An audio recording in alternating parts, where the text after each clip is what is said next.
Good morning, VC. It's Glen Kellaway from the basement. It's Monday morning, so you know what that means. It's time for the weekly wrap-up. Number 9. Wow, 9 weeks of weekly wrap-ups. Crazy. What the heck's going on? I picked this angle to shoot from because there's my Beatles pictures. If you're watching my Instagram thing, you'll notice that I framed those prints that came with this record that I won on Prog Hat's channel. Edward, man, I still can't thank you enough. I think I've thanked him 100 times, but I'm just so excited. These records, they sound really good. I was so delighted to get those because I loved those posters back in the day, and now to buy the originals would cost you a pretty penny. I think probably $500 or $600, I'll bet, to find a set of those, maybe more. So to have the replicas and to frame them like that, I am like really excited about that. So yeah, great album. You know what's wrong with this album? After I got it, and just before I played it, I was looking for reviews online on sound quality and stuff like that. And one guy, the only complaint he had was where on the label it says side 1, side 2, side 3, side 4. It's printed so small you can't see it. I've never seen printing this small in my frickin' life. You know how on CDs you have trouble reading?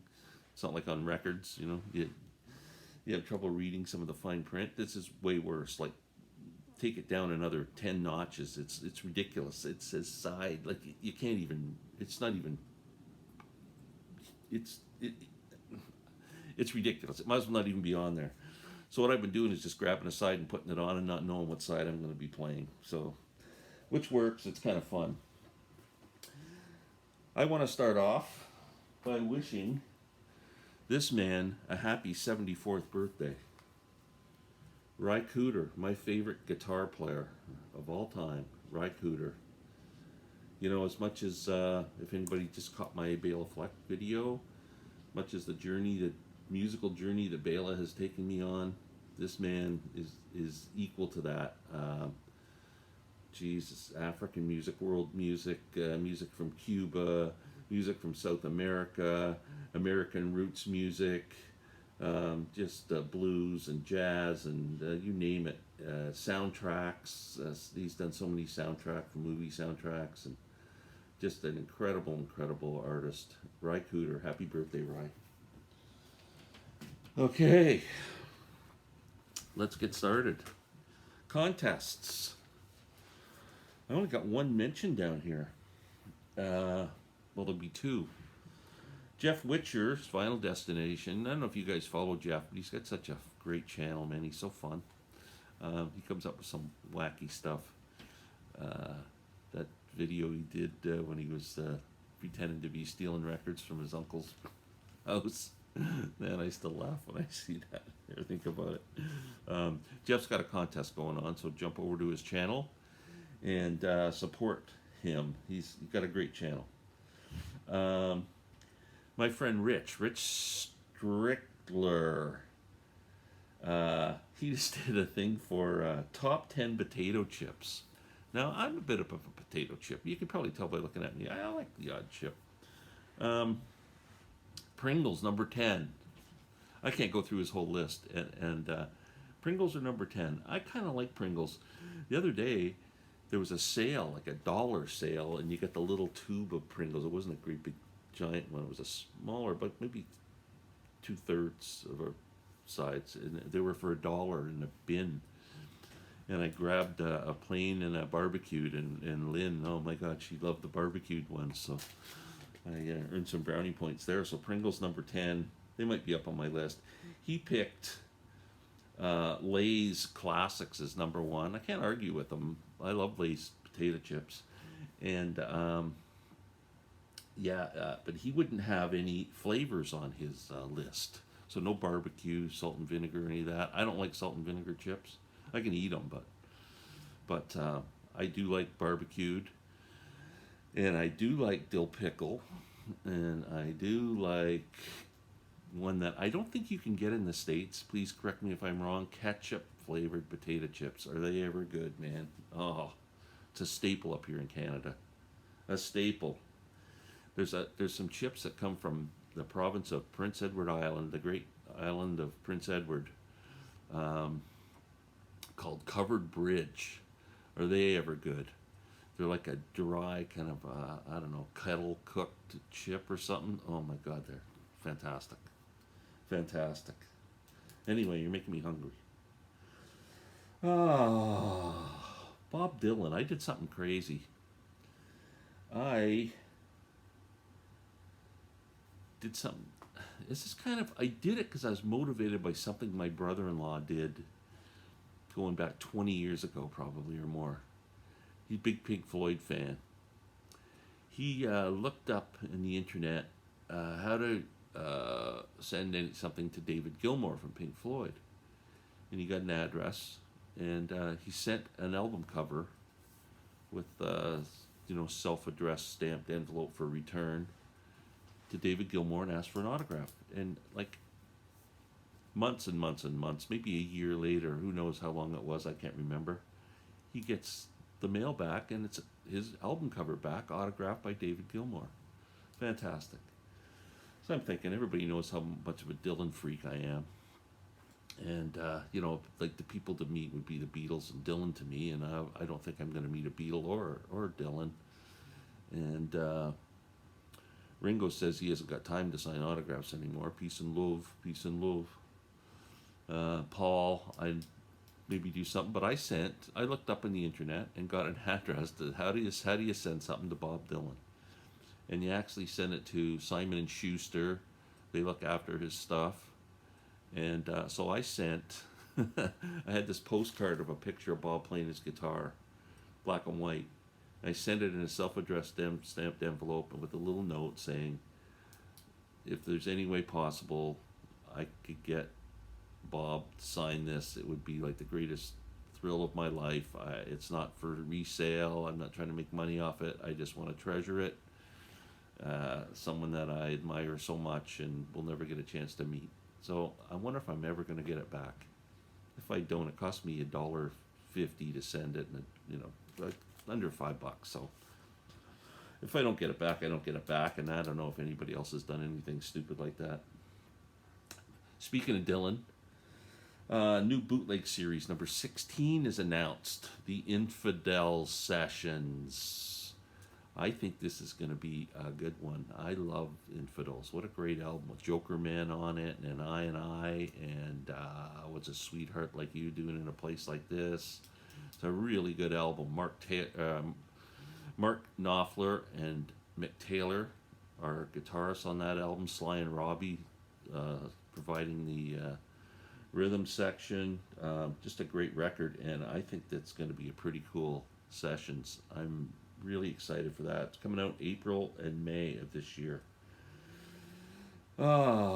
Braintwang. I won another. I'm getting pretty lucky at these contests. So my friend Brian at Braintwang, I don't know if anybody watches this channel, you should. He's just an awesome guy, really, just a super cool guy, and shows a lot of great music, and he's a singer and songwriter too, and he's made a CD, and he's used to play a lot of stuff on his channel. Now he's more talking, doing the same thing we're doing, chatting up music and stuff. But he had a contest running. There was like 4 contests running at once, and you could enter them, and then there was a ways to get extra entries. So I ended up with 6 entries in the hat, and so he was pulling 5 winners last night, and I'm watching, and he pulled 4 out, and I'm going, man, I guess I got 6 entries in here, and they're not going to pull my name out of the hat. And finally, the 5th one, he pulls my name out. So I'm going to get a CD of some kind. I've requested something. We'll see if I end up with it or not. But thanks, Brian, for doing that. And please go check out Braintwang, all one word, Braintwang. Check out his channel. Great. He's got like 200 and some subscribers now, so you could use some more. My other friend, Richard, at Calvin Wazoo. If you're a Zappa fan, you gotta go to this guy's channel, or even if you just want to learn about Zappa, because he's a very knowledgeable, encyclopedic mind when it comes to Frank, and he's got all his original vinyl, that he shows. Last night he did I think it was yesterday. He uploaded it. One of my favorite Zap albums. It's an all instrumental album called Waka Jawaka, and it was released in '72, which was right around the time that Frank got pushed off the stage in London. I think he was. I think it was in London. Crazy episode, man. He was. You just go on Calvin Wazoo, all one word, and listen to the story if you don't know it. It's scary as hell. Glad Frank survived that. Chris Propfee, I watched yesterday. He's done a John Prine cover. He did another one last night, and he did a song called "I Remember Everything."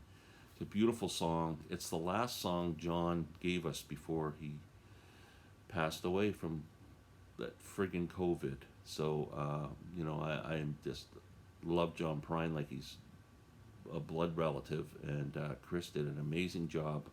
Go check out Chris Propfee. I Remember Everything. Beautiful. New channel to me. Roswell Ryan. Roswell's from Wales. Very cool. Roswell Ryan's his name. Got about 260 subs, and he is a big Tom Waits fan, which I am a big Tom Waits fan, and also a big Rycooter fan. So crazy, like starting to remind me of Mazzy here. It's with the Rycooter stuff. So check out Ryan Roswell. I am wearing a Michigan State Spartans hat today because starting the end of this week, March Madness. Any big college basketball fans? I root for Michigan State because for many years Lynn and I have been going to East Lansing, Michigan, which is where Michigan State is. There's a great musical instrument store there called Elderly Instruments. If you guys play guitars, any of you play any instruments, look up Elderly Instruments if you're not aware of it.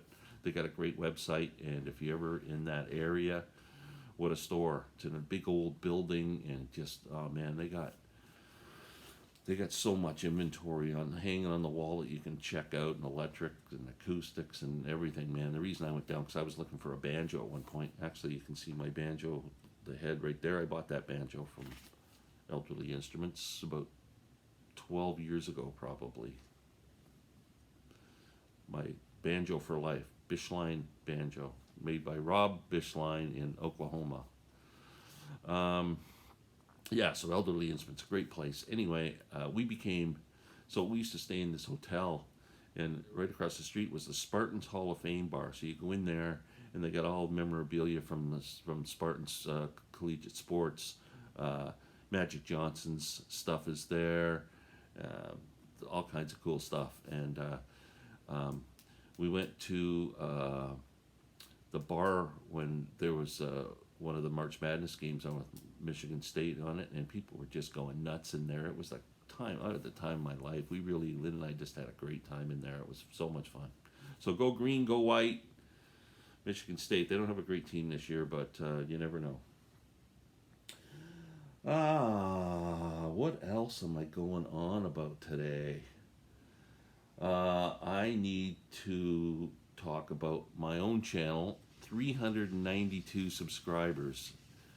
I've gotten to a point now where I don't really care that much about subscribers until I get to like the plateaus. Like 400 would just sound so good. So here's what I'm thinking. Last week I had 120 views, I think, on my video.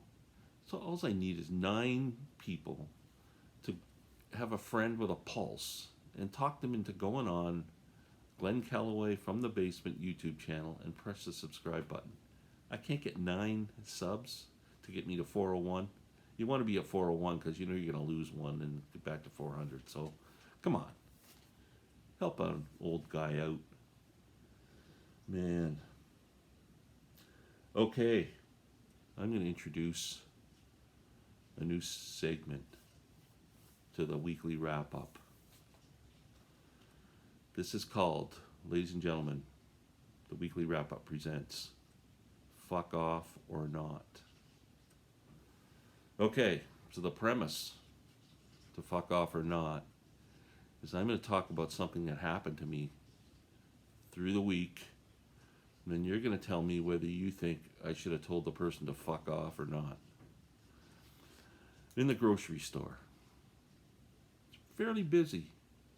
And I don't know if the U.S. is the same as Canada, but we've got all our aisles marked with arrows, so you only go the one-way streets in the aisles to keep people from, getting too close to each other, which was great. And I don't mind. You kind of wait for the person ahead of you if they're picking something off the shelf. It's cool, especially for a retired guy. I don't care how long it takes me to grocery shop. Anyway, so once you're finished and you want to go and check out, there's like 10 checkout aisles or something like that, and like 3 of them are open or 4 of them. And there's always the one express aisle. It says 8 items or less. So that, and then there's like, a few items. So I look down, and I got like 10, 15 items. So I got to go into a regular line. And you got to social distance in the lines too, like 6 feet apart. So I see the line I'm going in, and I'm kind of like about 10 feet back. Not quite 6 feet back, because I'm kind of just moseying up to the 6-foot mark. Just as I'm taking that last step, this woman, I'm sorry, it has nothing to do with gender. I should just say this person. Could have been a guy. Walks in front of me and stands in front of me between me and the person I would have been behind in line. She got nothing in her hands. And I'm kind of looking, going, she must be just walking by or something. She stops. And then, like 10 seconds later, 15 seconds later, her partner in crime comes up with a full cart. She was saving the spot in line till her partner got there.